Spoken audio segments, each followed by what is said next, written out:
Should be on, yeah. Is it on? He'll turn it down. Testing.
Hey, Shayna.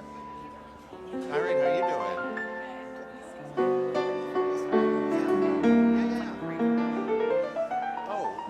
Oh, in the frame. Oh, okay.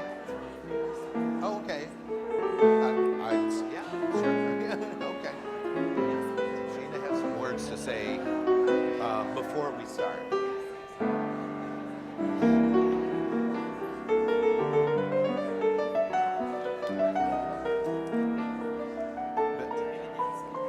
Before we open or during announcements? Okay. You want to just use that mic? Okay.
Well, good morning. Good morning. Good morning. Good morning. Welcome to Pacific Spirit, a Unitarian Universalist community. Actually, I'm just kidding. We are, however, discussing a name change, and we right now are still Pacific Unitarian Church. Only 3 more Sundays until we welcome in 2025 with all of the wonderful things and scary uncertainty that it will bring. Let us be prepared for the challenge. My name, Leanne Hart. I am your worship associate for today. We represent progressive religious thought here in the South Bay. We welcome people of all creeds, sexual orientation, race, and gender identity. We gather here in this sacred space on the ancestral lands of the Tongva people. We strive to be better stewards of the land that we are honored to inhabit. Is anyone here for the first time? Welcome. We're happy to have you. We want you to know that we have religious education for school-aged children and childcare for the preschoolers. Brunch will be served on the patio after service. Your first brunch is free of charge. Okay, a few announcements. We have 2 special services coming your way. Next week, Sunday, December 22nd, is our annual multi-generational holiday service. It's called You'll Be Happy. We include some of our youth. Haven Perez will help out, and lots of cheerful carols from Severin and Michael. Is Michael going to be here? Yes, Michael Saucier. Great. And of course, Sunday the 22nd is closely followed by Wednesday the 24th and our annual Christmas Eve service at 5 p.m. It is called the Season of Light and will honor many traditions that bring joy and hope. Severin and the choir will perform. Okay, a bit of business for all PUC members. After brunch today, our fall financial review will be held in the sanctuary. At that time, we will hear about the budget from our treasurer, Alex Kay. So go ahead and get your brunch, sit down, but then we'll kind of start to gather, and if you're taking a while to eat, you can bring your food in here so we can get started.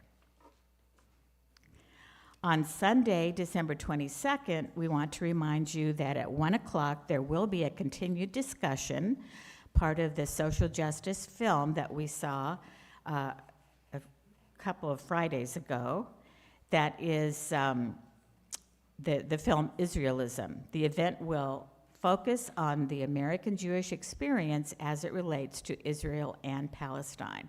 So that will be a discussion brought to us by our minister and some other people, so it should be interesting. Okay, where did my little sticky go? Okay, here it is. Since we're going to be talking about gifts and presents today, someone would like to offer a present to the person that can use it. Catherine and Craig Lee have 2 tickets to the Los Angeles Ballet's presentation of the Nutcracker, but it's for today at 2 o'clock. So anybody who thinks they can get that going, see Catherine or Craig on the patio after the service. Okay. Also, we want to give a big thanks to Angela O and Tutu, who brought us a lovely workshop last Sunday afternoon for self-care. It was called A Day to Rest and Revive. This gathering also gave us an opportunity to come together with a diverse group of people. And speaking of diverse, today our brunch will feature the cuisine of Tajikistan. And that's Trish Bosco and her foreign exchange student will be cooking that for us, along with some other people. No, she's going to come up. Okay. All right, now, that's the announcements. Time for the chalice lighting. Spirit of love, as the winter holidays come upon us, help us to find gratitude for the complexities of life. In the midst of loss and pain, may we find comfort and peace. In a season of joy, may we know that the light and warmth of community shines for all of us. Blessed be.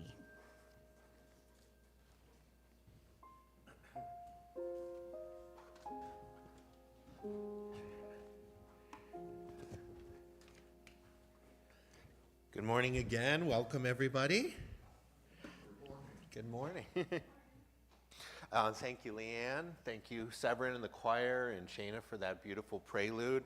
I'm so excited this morning to see all your lovely faces here, sharing in worship with us. Yes, just like that. Like Weston's showing me his lovely face.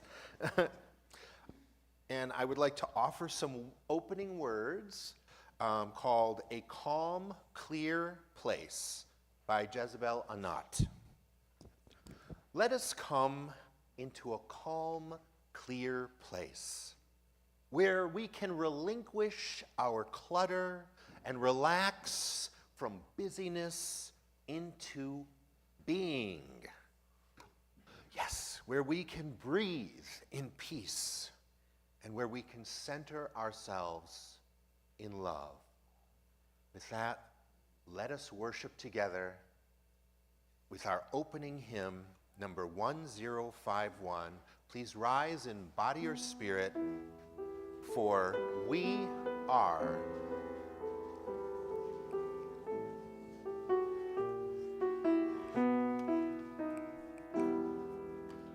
For each child that's born, a morning star rises and sings to the universe who we are. For each child that's born, a morning star rises and sings to the universe who we are. We are our grandmother's prayers, and we are our grandfather's dreams. We are the breath of our ancestors. We are the Spirit of God. For each child that's born, a morning star rises and sings to the universe who we are. For each child that's born, a morning star rises and sings to the universe who we are.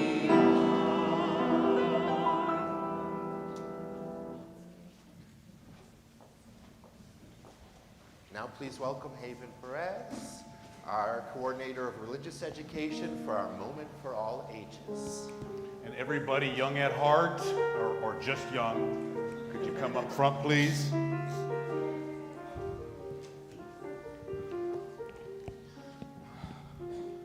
All right, the poem I'm going to be reading about today is What You Missed the Day You Were Absent from 4th Grade.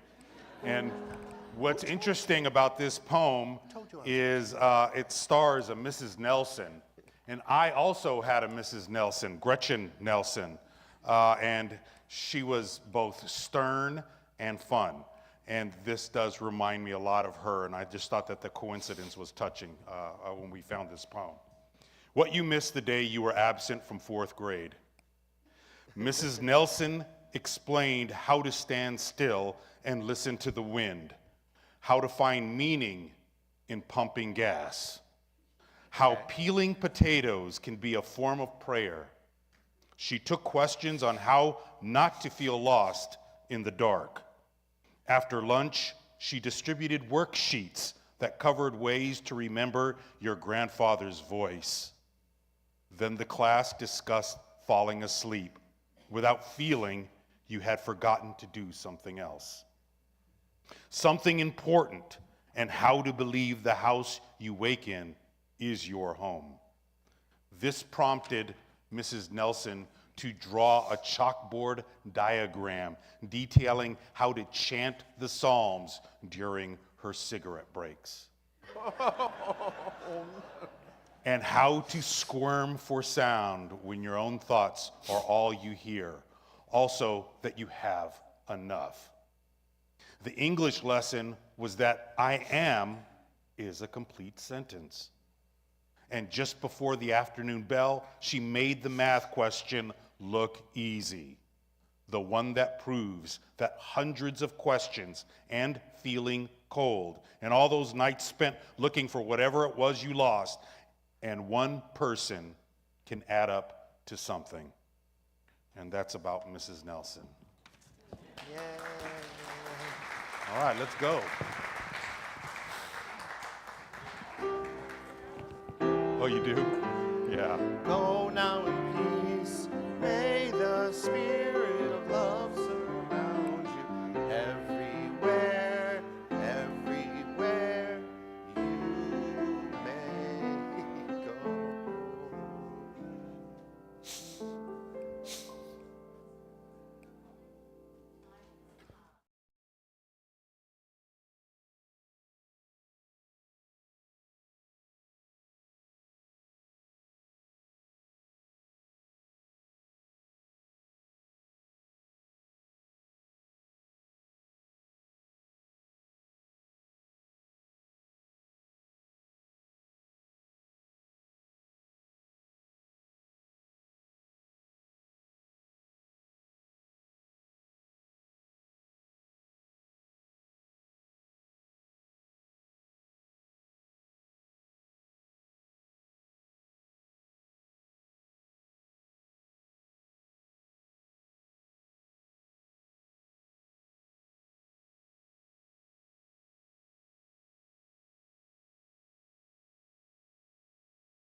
by the lights of the menorah, suddenly ablaze with the lights of the kinara, and the whole world is glad and loud with winter singing. Now is the moment of magic, when an eastern star beckons the ignorant toward an unknown goal, and here's a blessing.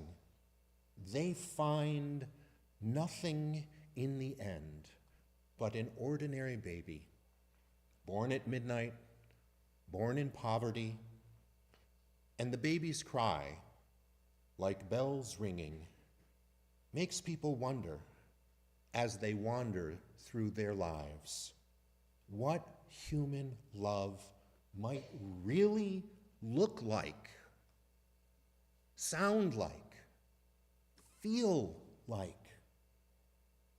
Now is the moment of magic. And here's a blessing.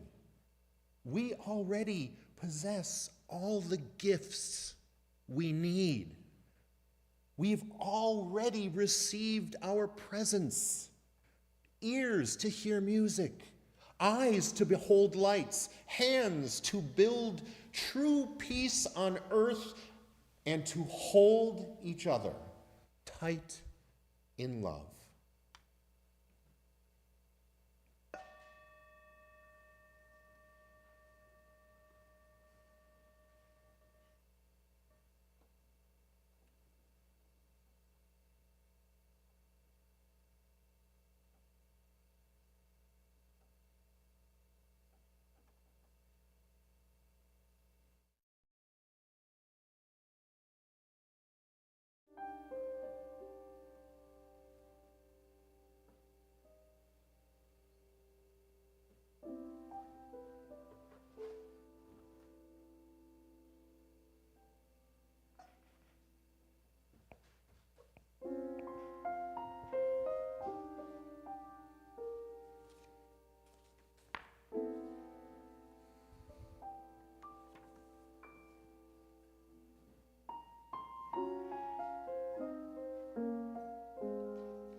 Our reading this morning, it's just a short reading from a book I've been listening to in the car called Now is the Time to Open Your Heart. And it was written by Alice Walker. Standing beside the river, realizing that the water of earth is recycled forever, she deeply understood this: that there are two presents. One is of the moment. The other is of a longer moment. The moment that includes the history and knowledge that one knows. So that, she mused, if the tears shed by the mother of Isis are now part of this river, then I am somehow connected to her in this longer present that I am able to envision and that contains both of us. With that, please remain seated for our centering hymn, number 401, Kumbaya. Come by here.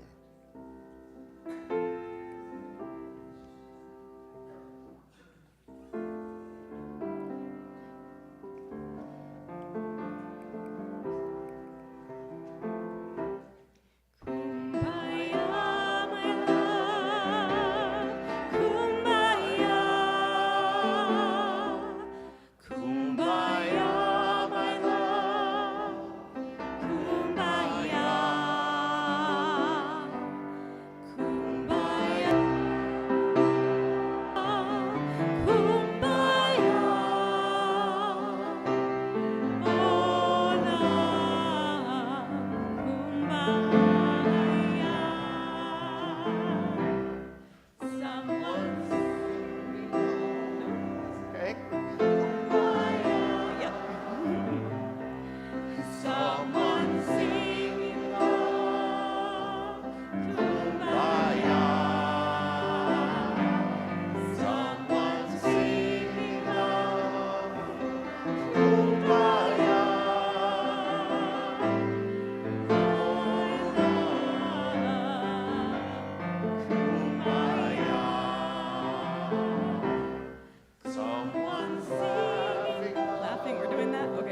Someone's weeping love, kumbaya.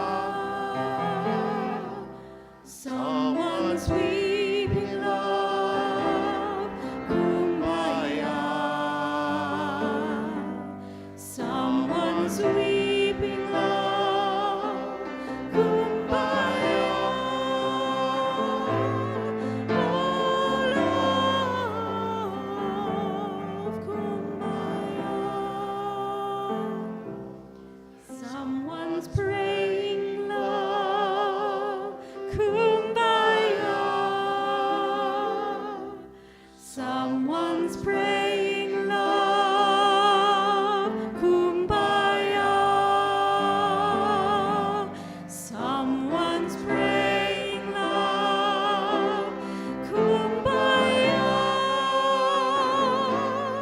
Oh, love, kumbaya. Kumbaya, my love, kumbaya. Kumbaya, my love, kumbaya. Kumbaya, my love, kumbaya. Oh, love,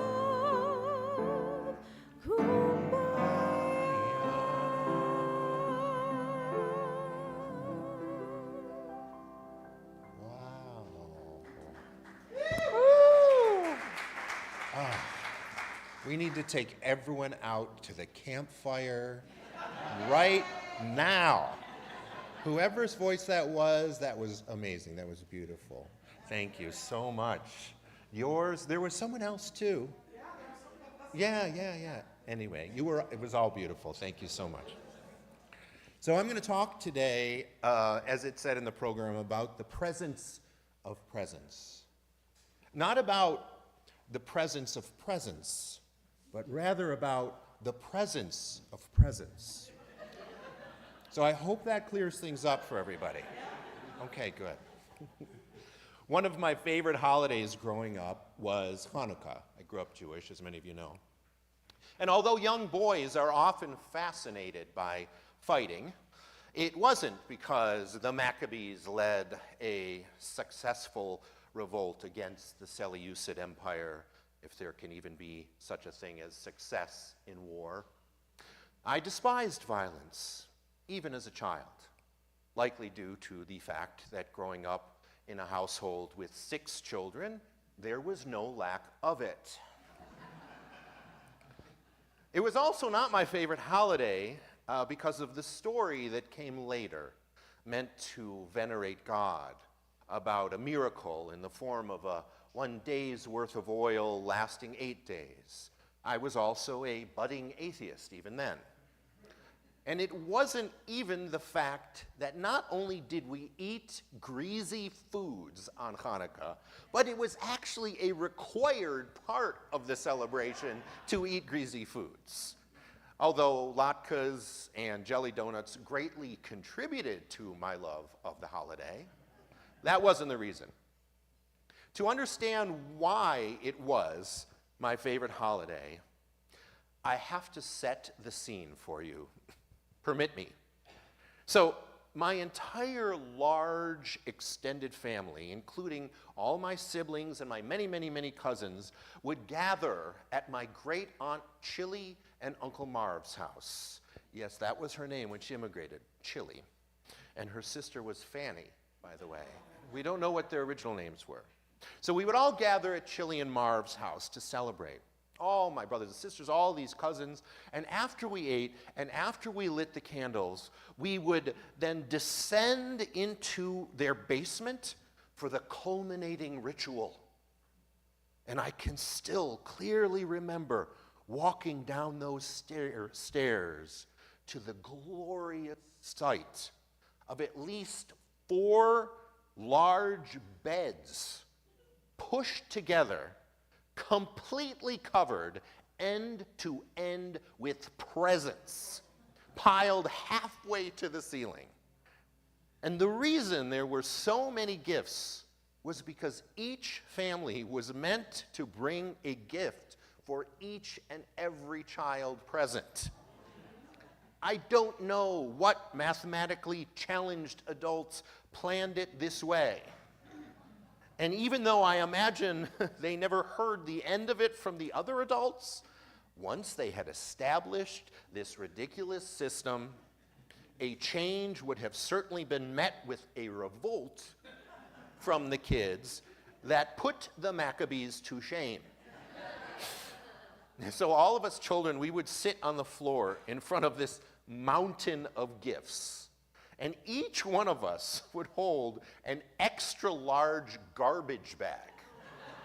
We all had to bring garbage bags because it was the only receptacle capable of holding this precious booty we would come away with. And even that could barely hold the amount of presents. So then one of my aunts would act as master of ceremonies, and she would take each gift one at a time, calling out the recipient's name and handing it to that lucky person. And the suspense of wondering who would get what gift from that pile, especially those really big presents, was thrilling. The moment before each name was called, that moment was the only time that I can remember during any of our large extended family gatherings when the children were absolutely silent, waiting for that name to be called. And I think that my aunt, or whoever the MC was, even dragged it out a little to allow the adults a brief respite from the otherwise unabated raucous commotion. So this ritual of passing out presents, this was why I loved Hanukkah. Or at least that's what I thought when I was a kid. Although those days of gift gluttony are long gone, what I realized as an adult, especially after the recent pandemic, when our many large family gatherings suddenly stopped, was that rather than the gifts, guess what? It was getting together with family that I really loved. That was why I loved the holiday. Although the stories of each of the holidays during this season are quite unique in many ways, each of them with a profound power for those who observe that holiday. There is a commonality between Christmas and Hanukkah and Kwanzaa and winter solstice Yule observances. No matter what you believe or what you don't believe, or what rituals you observe, the first step in celebrating is always to gather together. And the reason for that is what became clear to me about why I really loved Hanukkah at Great Aunt Chili's. It is because everything, as you can see here today, is just more meaningful when you are present with and for others, especially those you love and those you care about. And there's tons of proof of the benefits of connection to the health of individuals and to the health of society as a whole. In fact, it's not just connections with those we know and those we love that are helpful and that are healing. It's any connection. Psychologists determine that even what psychologists call weak social ties, I think that's the term, those ties we have with people we only know peripherally, or even relative strangers, like the daily greeting we exchange with a local barista, even those also provide the benefits of connection. On the flip side of the coin, studies also show harm can come from social disconnection. So then the formula is being present with and for other people equals good. Like we heard in the Join Sorrows, someone came and brought their presence and made someone feel so much better. Yet, As with most everything we come to realize will improve our lives, it's not that simple. Showing up for others, showing up for ourselves even, if not done properly, can also be harmful, can be toxic even. First of all, showing up is not as easy as it sounds. I mean, just this past Wednesday, I went down to City Hall as part of a contingent of clergy. I had to be there at 7 a.m., so I had to get up really early, and I stood outside in the cold for at least an hour waiting to get into City Hall in LA. It wasn't easy showing up. However, the support we gave, the clergy that gathered, the support we gave the hospitality workers who were fasting and who were striking for a living wage and appropriate benefits, and who were experiencing much more struggle than us, was beneficial to all. That support, that showing up. The Los Angeles City Council ended up voting 12-3 to raise the minimum wage for more than 23,000 tourism workers. Yes. And even if the council had not voted that way, our presence at that protest would have still been valuable, our show of support. But it's difficult. The visits I made to patients in the hospital during some of the most difficult times for them, like after a tragic diagnosis or even a death, were also some of my most challenging visits. It's not an easy thing to attempt to comfort families who are feeling tremendous fear and tremendous grief. Yet, these were also some of the most helpful and meaningful visits, because few people, even sometimes other family members, are able, understandably, to withstand being present for significant lengths of time in such tremendous struggle if they are not forced to endure it. In chaplaincy, we call this type of showing up the ministry of presence. And it is one of our most necessary tools, the ministry of presence. So these are just a few examples of how being present with and for others is not always easy. Something else to consider is that showing up must be done not only on your terms, but just as vitally, on the terms of those you are being present for. I have, unfortunately myself, hurt others, including people I love, by showing up mostly on my own terms. I've shown up when people didn't want me there. I've been physically present with people while essentially ignoring them, not emotionally, not mentally present with them. I've been present for people as a judge rather than a fellow human willing to engage respectfully. I've shown up with expectations of receiving something, be it praise or affection or anything else which people were unprepared to give. I've shown up when someone just needed to be alone. I've been present for people to whom my presence, even unintentionally, was threatening or was uncomfortable. Being present for others is not as simple as showing up whenever you want to.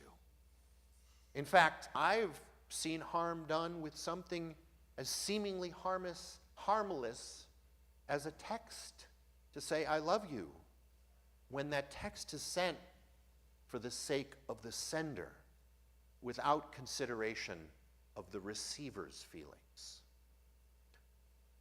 So, all these scenarios, these difficult scenarios of showing up, what might some of them look like if being present included true consideration of the other person's terms? Well, You can ask someone if they want your company. You can be present for someone by being present for their needs and their feelings. The gift of presence can be properly presented with awareness of power dynamics, as well as awareness of the reaction to your presence when you do show up. That awareness in the exchange. You can recognize it's not always up to the other person to reject an offer of connection, of showing up. An offer they may not want, and sometimes it is uncomfortable or even scary to reject. So take it upon yourself to be sure any offer of showing up, any offer of the presence of presence is uncoerced and is genuine. Don't have an agenda, expectation, or conditions when being present for another. And be hyper aware of if you are showing up for you more than for them. It's okay to show up for you. Make sure you're showing up for them as well.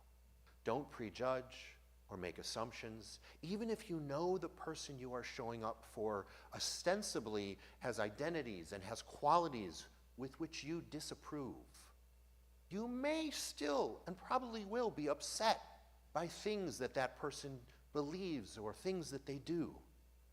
But our Unitarian Universalist values of pluralism, different identities, of interconnectivity, that we're all connected regardless, of equity, that we're all equal, of justice, of being generous, of transformation that we're all working on, and indeed of love. Those values do not exclude those with whom we disagree, even profoundly. Rather, they require us to engage even more mindfully and respectfully with that ultimate goal of positive, radical transformation for us and them. And that is only possible by meeting every other life as equal and worthy of love. One thing I know for sure is that the only way to receive this value we crave in showing up, because it's meaningful for all of us to show up, we want that value. The only way to receive that value we crave in showing up for others is by doing so selflessly and unconditionally. Think of it from the perspective of the receiver of the gift of your presence. We all know that when someone is truly and unconditionally there for us, the first thing we want to do is be there for them as well. And I'm not saying showing up for others will reap all the benefits every time. But if we don't show up, or we do so without consideration of the other or awareness of the risk, no benefits will ever manifest. I guarantee that. In addition, being present, it can look like much more than we imagine. I talked about gift giving during the holiday season. Well, I am certainly not against this practice, because showing up for someone, this is another way of showing up for someone. It can also mean considering their needs and their wants, and considering how to offer those things in a way that is gracious. Gift giving is also showing up. Now, piling random presents on a bed is great for kids, but maybe far less meaningful as a gift delivery method for your intimate partner, for instance. On the other hand, if you are alone with them in the bed and your gift is meaningful and it has batteries included, then it could be the best way to show up for them. The ministry of presence, ultimately, all it means is giving the present, giving the gift of consideration for another person, however that is expressed and whatever form that takes. So finally, connecting with others can also be done powerfully, even if others are unaware.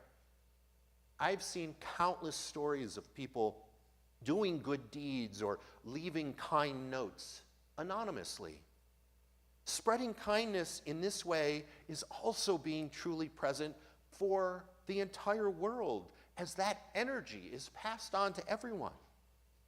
It can take many forms anonymously. The reading from Alice Walker that I read today was about understanding our connection with ancestors and showing up for them by respecting their legacy in how we live our lives. That's also a form of being present, showing up. So with all these things in mind, let's move forward today, if you would, by offering our own ritual of the presence, of the gift of our presence. I make an offer to you. Make an effort to be genuinely present for the people around you. If you know them, and after you are sure they are okay with it, look into their eyes. Say a kind word. Squeeze their hand. And if you're new, or if you're alone, respectfully offer a greeting to someone, or just glance around the room, catching people's eyes, letting each other know you are aware of the value of showing up in this community. Ultimately, when the rules of consideration and respect are followed, and when we face those challenges of the difficulty of showing up authentically for others and for ourselves, we all receive the most consequential gifts of the holidays, or indeed, the most consequential gifts of any season.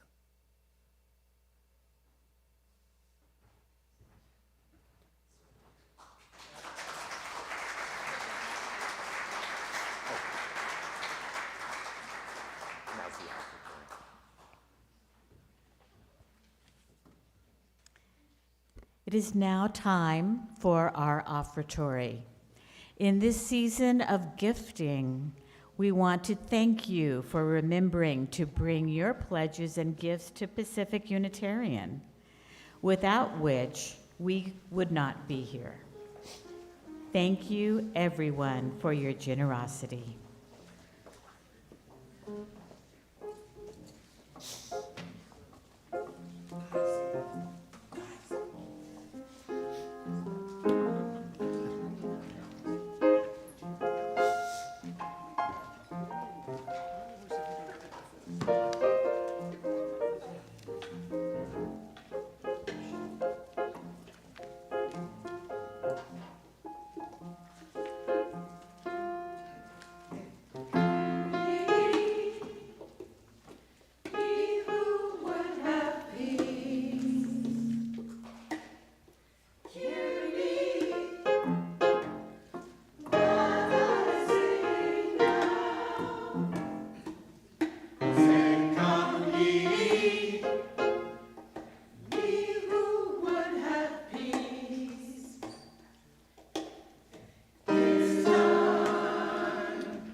thanks to you, to our wonderful choir and Severin, our choir director. Thank you so much. That was beautiful. Woo! Come ye, ye who would have peace. And now we will sing together our closing hymn. Please rise in body or spirit as you are able for number 354. We laugh, we cry, verses 1 and 4.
In closing, let us remember that this church is dedicated to the proposition that behind all of our differences and beneath all of our diversity, there is a unity that makes us one and binds us forever together, in spite of time and death and the space between the stars.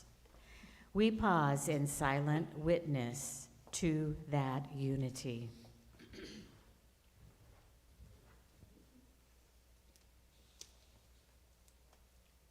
May the blessing of love be upon you. May love's peace abide with you. May love's presence illuminate your hearts, now and forevermore. So be it. Amen. Ashe. Shalom. Salam. Namaste. And blessed be. And now our service truly begins.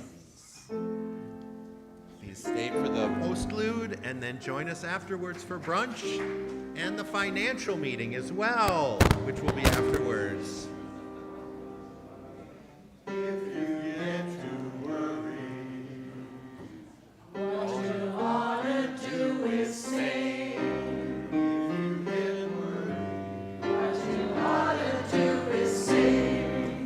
If you get worried, what you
love that song. Thank you, everybody. That was beautiful.